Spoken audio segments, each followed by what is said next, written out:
You're listening to ThoughtCast. I'm Jenny Attia. When you think of the word empire, what comes to mind? The Roman Empire, the Empire State Building, the United States? But hold on a minute, you might say. Isn't America a republic?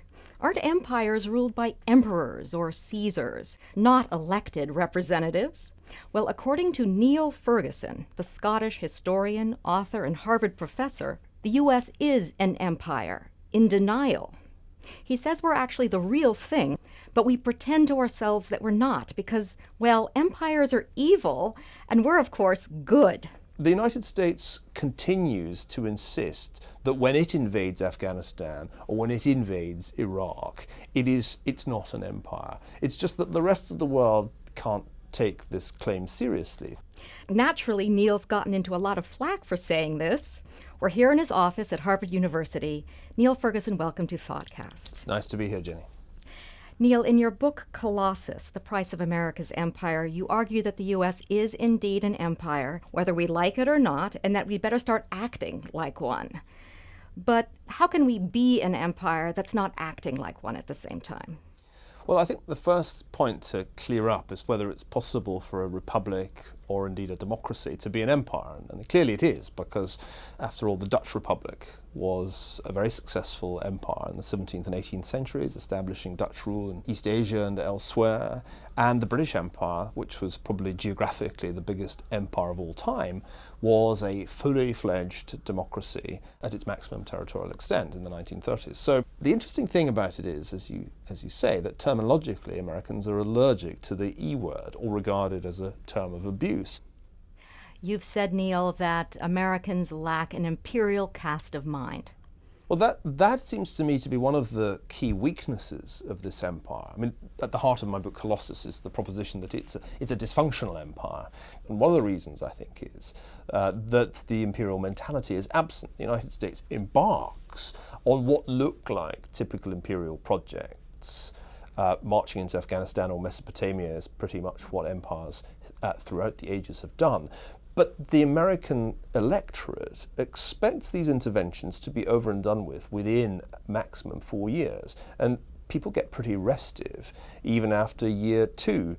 That's a problem because you can't actually turn a conquered country into something vaguely resembling your own system in such a tight time frame. An empire should anticipate occupations that last decades, if not centuries. And that's something that the United States finds extremely difficult to do.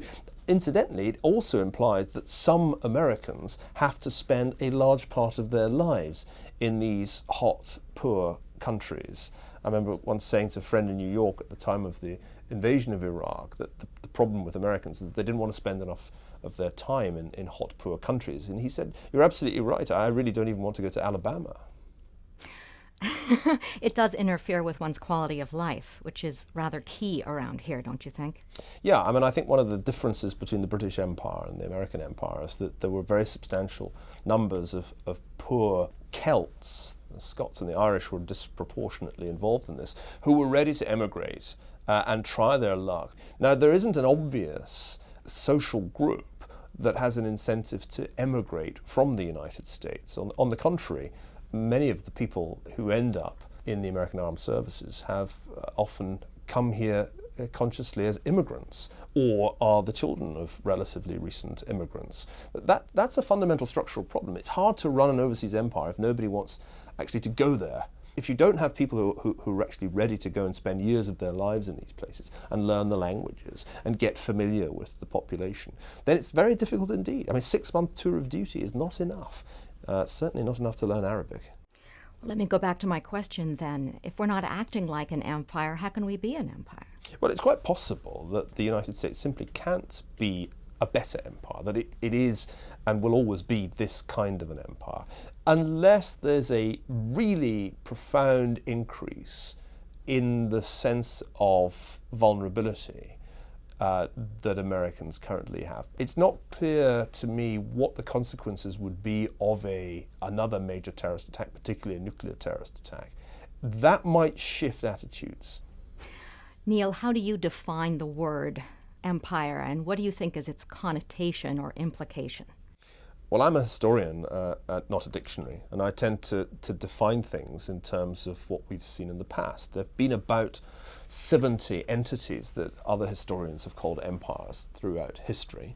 The common factor is that an empire consists of the imposition of power on foreign peoples over a relatively protracted time frame. And the imposition of power can take a whole range of different forms, but the critical common factor is the imposition of power beyond the borders of one people on other peoples. You're listening to ThoughtCast. I'm Jenny Attia, and I'm speaking with the Harvard historian Niall Ferguson. Niall, in your book Colossus, you write that, quote, many parts of the world would benefit from a period of American rule. That sounds pretty hands-on. I mean, what do you have in mind in terms of Iraq? Should we colonize it? Well, the United States, in effect, has ruled Iraq since 2003. And although we have a superficial transition to Iraqi self-rule, post the elections, creation of an Iraqi government, security is still fundamentally the responsibility of the United States. And Iraqi forces are fundamentally trained and organized by the United States. So to some degree, Iraq is already an American colony. Now, the problem is very simple, actually. Until the United States maintains a significant military presence in Iraq, it will not be able to establish order. You can't do what the British did in Basra, pull out, delegate power to the Iraqis, and then step back in amazement as the militias take over. And the next thing you know, you have a civil war in southern Iraq. That's what could happen in the country as a whole if there's an accelerated reduction in the American presence. Speaking of the British, as you know, Niall, Britain occupied Iraq from 1917 through the mid-1950s, and they were viewed also as conquerors, not liberators, despite their efforts to the contrary. Is this occupation, the British one, an example you want the U.S. to emulate? It sticks in the throat, I think, for most Americans to say that they could emulate or should emulate the example of the British Empire, least of all in the Middle East. Conventional wisdom says that all the problems of the Middle East were somehow invented by the British, including the state of Iraq itself. But it's worth going back to 1917 and seeing what happened there. The British arrived towards the end of the First World War in what had previously been a part of the Ottoman Empire. In the aftermath of that invasion, the British quite swiftly moved in the direction of Iraqi self-government. They created a government rather in their own image, a constitutional monarchy with a Hashemite king, and they continued to provide that regime with a security force. So there was a military presence in Iraq right the way through to the mid-1950s. And that seems to me, actually, when one looks at it, not to have been a disastrous outcome. If the United States could come close to matching that British experience, achieve roughly 40 years of political and economic stabilization, then that would be a pretty good outcome compared with where we currently are. And bear in mind also, there are strategic dimensions to this. Yes, of course, it would be nice if Iraq could become a prosperous democracy, and that's an admirable and I don't think unattainable goal. But probably the more important thing from the empire's point of view is that it should be a stable and reliable ally in a region of vital strategic importance to the United States. Niall, you've said in the past that you didn't oppose the invasion of Iraq, and that's a position that you say you've now come to regret. What is it that you regret about the invasion? Well, I at the time opposed British involvement, but argued that it quite probably was in America's interest to establish a new presence in Iraq and to get rid of Saddam. The mistake I made was that I overestimated the competence of the Bush administration. I had rather casually assumed that a team that included Dick Cheney, Donald Rumsfeld, just to name just two of the experienced old hands that George W. Bush appointed, would be capable of executing not just an overthrow of Saddam, but the creation of a stable new regime in the aftermath of But you were reading the newspapers, Neil. You knew how many troops they were sending over and their desire to leave as soon as possible. Well, I wrote at the time in the papers, not only reading them but writing for them, that this was extremely risky. And almost all my journalism in 2003, if you go back and look, was highly critical of this enterprise. Now, the question is whether on the basis of these criticisms I should have performed a volte-face. Is a good question, but at the time, with the knowledge that we had, I, in common with a substantial number of American politicians, including many Democrats, thought that it was the right thing to do. And I don't think the status quo was a particularly attractive scenario at that time. Is it better than what we have now? The status quo that we had, is it better than what we have now? Almost certainly. I think one has to acknowledge that mistakes made after the initial invasion have made Iraq a much more expensive problem for the United States than it was before. But I think the problem is that Americans don't really want to acknowledge that they do have vital strategic interests. There's this sort of fantasy that it doesn't terribly matter, who runs the region of the world, which is, to all intents and purposes, the key to future world energy supplies. It matters hugely, and Americans ought to recognize that. Neil, let's look at another empire, the Roman Empire. You've written previously that you think the American Empire is in decline. Do you think it mirrors the decline of Rome? Well, I've always been careful about this because it's not clear that the United States is in irreversible decline. I mean, clearly its power in the Middle East is less at the moment than it was, say, in the mid-1970s. In other respects, it's hard to claim that there's been significant decline. If anything, American economic power has increased since the 1970s. So I think decline is a very, very slippery term, and it's all too easy to say, oh gosh, we are Rome, we're teetering on the brink of dissolution. The United States is in transition, as we were saying earlier, from a republican cast of mind towards something more like an imperial cast of mind. I suspect that transition would be accelerated if there were another major terrorist attack. In that sense, it's early days. In an article you wrote for Vanity Fair, Neil, you mentioned that the first sign of Roman imperial overstretch was when it invaded Mesopotamia, which is, of course, present-day Iraq. Sounds a little familiar. Well, I was having a little bit of fun comparing present-day America with Edward Gibbon's declining Rome. But in fact, there's an interesting twist to that tale.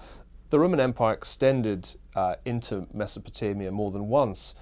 In fact, its first foray into what we now call Iraq happened under the Emperor Trajan. And in that moment, you could speak of Roman overstretch. Unquestionably, Trajan was one of these emperors who just pushed the imperial frontier too far. His successor, Hadrian, consolidated it by withdrawing the Roman frontier, taking it back to defensible positions beyond Mesopotamia, and also Hadrian withdrew Roman forces from Scotland, an ungovernable country full of people like me, and built the famous wall to mark the western frontier of the empire.